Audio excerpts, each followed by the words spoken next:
Welcome, everybody, to another edition of Sports Shorts Daily. Ronnie Rantz, Playboy Marty in the house. Hope everybody's having a great week. Welcome to Hump Day edition. Are we doing coffee, Marty? Is that what we do? Oh, I do. Big coffee drinker, and especially at 9 o'clock. Yeah. Black? No, I put a little bit of Splenda. I put like one. I'm down to one Splenda. When I first started drinking coffee, I was basically drinking a milkshake. I put so much cream and sugar in it. Right. But I've gradually gotten less and less, and it's a respectable cup of coffee now. Coach, I mean, one Splenda and a cup of coffee strong. I mean, don't apologize for that. That's pretty big time. Yeah, no. I'm not a coffee drinker, Coach. I mean, the best I'll do is chocolate milk. That's about as close as I get to it. So no caffeine? Coach, this is au natural. What you're seeing right here is au natural, little shower or water in the face, whatever you happen to be doing that more. But that's it. Yeah. It's psycho. Yeah. All right. So day 3, I guess, technically, of the apocalypse of college football. But hey, there's some hope. Okay. So we see that the Pac-12 and the Big Ten, no surprise, they were the first two to do anything really. It seems lately they've decided to just cancel all fall sports, and not just football, it's everything else, all fall sports, which means that, basketball, we haven't even really talked about that, but for basketball is going to be pushed back. The start of basketball is going to be pushed back because it starts in the fall. But what we have seen is all of a sudden there's this rally behind the SEC. The Big 12 has come out and said basically the same thing the SEC said, is that, look, for now we're moving forward with the intention of playing football. We are a long way away from college football. I'm not saying we're going to play college football. I'm simply just glad we're not canceling yet because it's just too soon to do so. And it looks like there's this massive, hey, let's put on the brakes, at least from the big boy schools. Let's put on the brakes and reassess some things. Yeah, no, I agree completely. But I think the Big 12 stepping in was a huge – I don't want to say huge, but I think it was a big step because we know the SEC and the ACC want to play. It's like kind of been a common theme. Like all the best players want to play, all the best programs want to play. And the last how many championships besides – last like 6 championships have been ACC or SEC. But the Big 12 hopping on, good news. I would be willing to bet that in the 24, 48 hours that it's come out since really Monday, really started on Sunday, that they weren't going to have, at least the Big Ten and the Pac-12 for sure weren't going to play college football this year, that the transfer portal has been just absolutely jam-packed. It's like an old school AOL dial-up line where, people are just trying to get on the internet and they can't. It's got to be like that on the transfer portal, because if you're any player and you've got any kind of substance to you, you're saying, hey, I'm going to the SEC. Hey, I'm going to the ACC. I want to go to one of these conferences where it looks like they're going to at least try and do everything they can to play college football. And if you're the NCAA, how could you not give them an eligibility waiver right away based on what's going on? Yeah. So, you may see some. Look, the good coaches and the ones that just don't, like, what I mean, like the coaches that just don't have any loyalty to the guy on the team. Like, hey, look, bro, I love you. You've been here 3 years. I can get a better right guard than you. Right now from the Wisconsin right guard. Oh yeah. We might see some super teams if some coaches just are willing to sell out.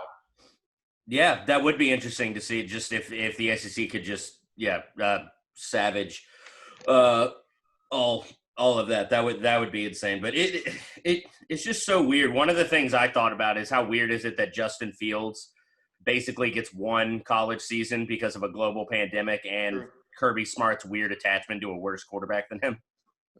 Like, we only get to see him play 1 year. I feel bad for these guys. I do too. I feel awful. They're going to get their eligibility back.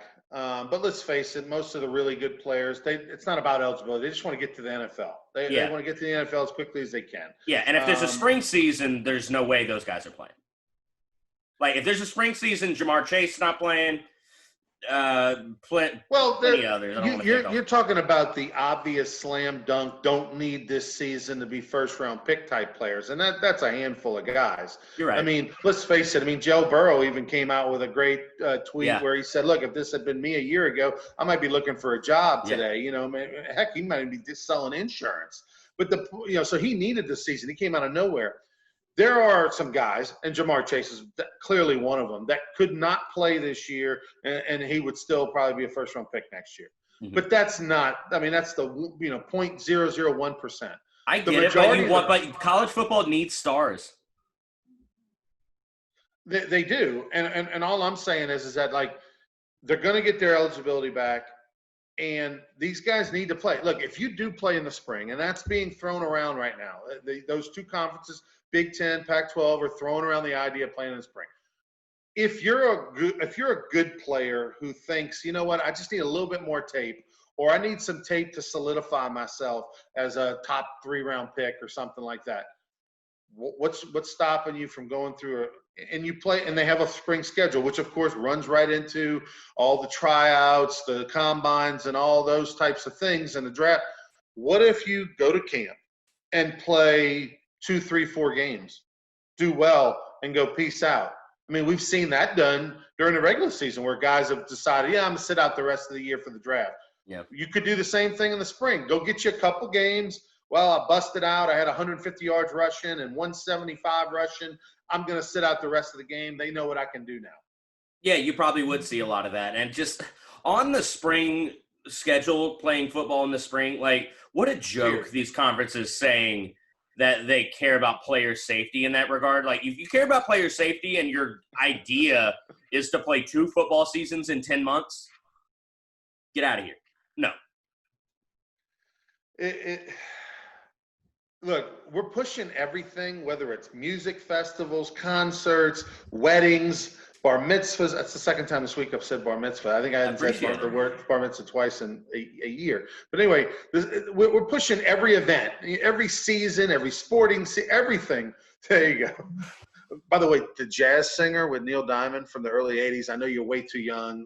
It's one of the best movies ever. It features a big bar mitzvah. Hey, do me a favor, just look it up. The Jazz Singer with Neil Diamond, best soundtrack. And anyway, you'll love it. But we're pushing everything back to where, like, when the pandemic is gone.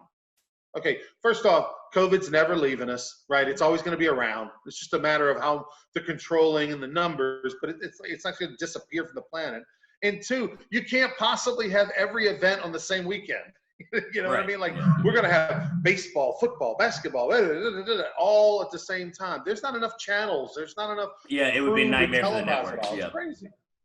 But you got to think ESPN is about to throw some serious money at something, because what do they have during the fall if there's no college football? You would think NBA hadn't quite. NBA will be gone. ESPN behind the scenes, right, is having conversations, or should be, by saying, "Hey, look, SEC, ACC, let's lock arms." Or hey, if you guys hang in there, we'll double the pot, or we'll give you more money to play. You know, I mean, you would think that's going on. Although, the chicken and the egg here, Playboy Marty, and that is, you got to have advertisers. You got to have people coming to the table, putting up the cheese. And most businesses are on a little bit of a downturn, not an upturn. So, the advertising pot isn't the same as what it was before the COVID. So it's kind of the ratings are great. They're bigger. More people are watching. But at the same time, you got less money for people to advertise. So – Right. I mean, there's always going to be some businesses have thrived in this environment crazily. So, like, I feel like, it's not good. It's not good. There will be less advertisers, but I'm optimistic, and maybe that's just because of the industry that we're in, that there will still be people that want to spend money on advertising. We'll talk to Derry Beckwith tomorrow on Sports Shorts Daily, presented by LaBerge Casino, as Derry, a former LSU Tiger linebacker, national champion in 2007, who, of course, played in the NFL, will join us, and we'll get his thoughts on where this crazy world is. All right, let's talk a little NBA. You said the word optimistic. You better still be. Your team, the Phoenix Suns, and we're now, Sports Shorts Daily, we are adopting the Phoenix Suns as our team because the Pelicans played terrible and they're gone. 7 wins in a row for the Phoenix Suns in the bubble. You only play 8 games in the bubble. They play Thursday. They have to win to have a chance to get a – how about that? They could go 8-0 in the bubble and not get in the playoffs. Which would be the most – that would be the most Phoenix Suns outcome possible. They have to win on Thursday, and they have to get either get a loss from either Memphis or Portland. Mm-hmm. That's what's got to happen. This would be, I mean, unbelievable if they win 8 in a row and don't make the playoffs. I mean, come on, karma's got to be on their side. Who's going to lose if the Phoenix Suns win on Thursday? I would say, I guess Memphis has the best chance. Okay, so Portland plays Brooklyn, and the way Dame is playing and the calls Dame is getting, we'll get to that later. I don't see the Nets topping them. Memphis plays Milwaukee, and I was already worried but that no Giannis. He got suspended. He had the headbutt.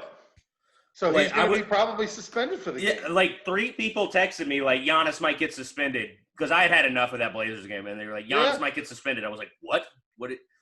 How do you let Mo Wagner, like, trap you? I don't get it. You're the MVP of the league. Like, I mean, he may not have played anyway, so, like, who knows? And, like, I still think without Giannis, they're still pretty good. Like, yeah, they're still good. Right. I don't know. I mean, I'm going to be sweating. I just cannot believe there's a scenario, right? The NBA gods would not allow a team to go 8-0 in the bubble after dealing with everything that they dealt with this COVID thing and not make the playoffs. I mean, come on. They let it happen. They would let it happen to the Phoenix Suns. They would. But listen, you mentioned Damian Lillard. He scored 61 points against the Mavs. For a long time, for the last about 3 years, people have been talking about Damian Lillard being one of the best guards in the NBA. Definitely one of the most unsung heroes. I mean, Portland's way over there on the West Coast in the rain with all the hippies, and they're not getting the love, nationally. But I mean, just the guy is legit. And if it wasn't for the collapse last year in the playoffs, or whatever, last year, year before, whatever it was, when the Pelicans, a couple years ago, when the Pelicans beat them, shocked them, right? Mm-hmm. If it wasn't for that, people probably would respect him even a little bit more. But Damian Lillard looks like right now he's just putting his team on his back and saying, "Look, let's solidify our spot south in the playoffs." And oh, by the way, Charles Barkley, let's see, Charles, put your money where your mouth is. Been saying all year, Portland as the 8th seed will beat the Lakers as the number 1 seed in the playoffs. So I'm looking to see if maybe that can happen. I think they got a chance. I mean, LeBron doesn't really like guarding point guards anymore, so it'd be interesting to see how they choose to defend him.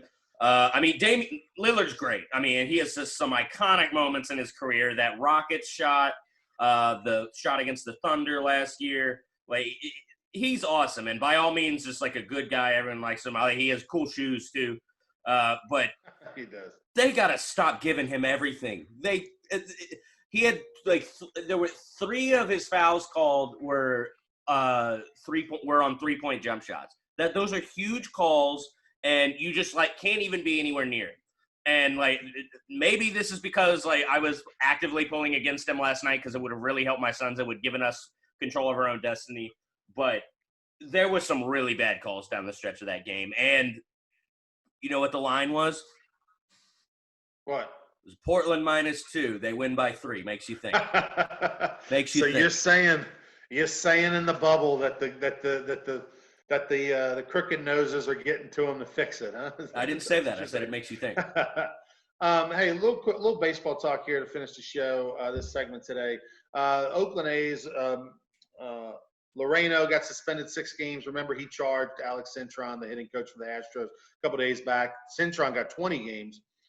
But in typical baseball fashion, the fight never was a fight. Nobody got to anybody. There was no punches really thrown. Yeah. Loreno was tackled. There was a lot of talking, a lot of jawing. There was never a fight. Nothing really happened. But with the COVID, and obviously a coach has to take – so that's why, Cintron got the 20 games. But do you remember a baseball fight, or is there one that stands out for you? Are you a baseball fight guy? Is there something – because most fights are just a lot of trash talk. I actually saw one in person in St. Louis. It was D-backs Cardinals. I think it was 2000 – golly, what year was I in 6th grade? It was 2003. and Miguel Batista was pitching, and he had beaned Tino Martinez, and then he got out like in a fielder's choice, I think. And as he was coming back, it was clear they were like talking, and then Tino just goes after him, and like bench is clear, like suspicious stuff. So that's the one that immediately comes to my mind. But more recently, that one last year where like the one Pirates player is being surrounded by all the Reds. Oh, right. Yeah. I mean, there's more. I don't really keep track of like historical ones, but I'll tell you, I'll give you one real quick that I was a part of. LSU baseball, we were taking on UNO. This is back in 1991, first national championship we ever had under Skip Bertman. We're playing down at UNO, no TV. And, you know, back when you don't have TV, the news people come out, they film 4, 5, 6 innings of the game, then they got to get back and get it all edited, you know, for the 10 o'clock news, especially back then. They didn't have all the technology to just send it over like they do now. Mm-hmm. So the news had left. There was no television, and we were losing. It was in the 8th inning. UNO was beating us, but all of a sudden the storm comes, and here we are on the top of the 9th. We're rallying. We come back. We take the lead. And I mean, it is pouring down rain, and we're in the bottom of the 9th with like a 2-run lead or something. And UNO's trying to stall and delay because if the umpires call it, it goes back to the inning before. You have to complete an inning when the game gets called due to rain. If you're in the middle of an inning, it goes back to the prior inning. Well, if it goes back to the prior inning, UNO's going to win the game because they were leading after 8. We had scored. Yeah, that's a rule. Major League Baseball, everything. Yeah, still a rule everywhere in baseball. So, like, if the game gets called in the middle of the 8th inning, it's whatever the score was at the end of the 7th inning. Okay. So anyway. Okay. Yeah. You see what I'm saying? So UNO's trying to delay. They're trying to delay. They get a couple coaches tossed. They get some players tossed. I mean, it's pouring down raining. And our All-American closer, who's a first-round pick of the Detroit Tigers in '92, Rick Green, was on the mound, and he starts cursing at the batter, Castleberry, the little second baseman who's now named Todd Buster. He changed his name years later. And they're cursing at each other, and finally Rick Green strikes him out to end the game.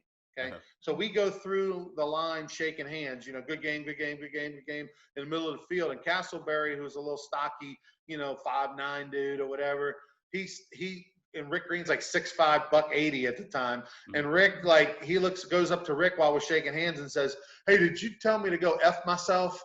And Rick goes, "Yeah, what if I did?" And he goes, boom, and punches him in the face. You see blood shoot out of Rick's mouth. And all of a sudden, and he takes off running. We're chasing after. All of a sudden, like guys are, you know, you see guys just pairing up and kind of having little mini fights all over the field and all that. Yeah. I mean, it was unbelievable. It was a real deal fight. No media, no video of it, no television coverage, and hardly any fans because remember it's storming. Right. So everybody's like already headed to the parking lot. Mm-hmm. So hardly anybody saw it. It lasted a minute or two. But I do remember I was coming around the corner about to sneak up on somebody on Castleberry in the dugout. I thought I could get him.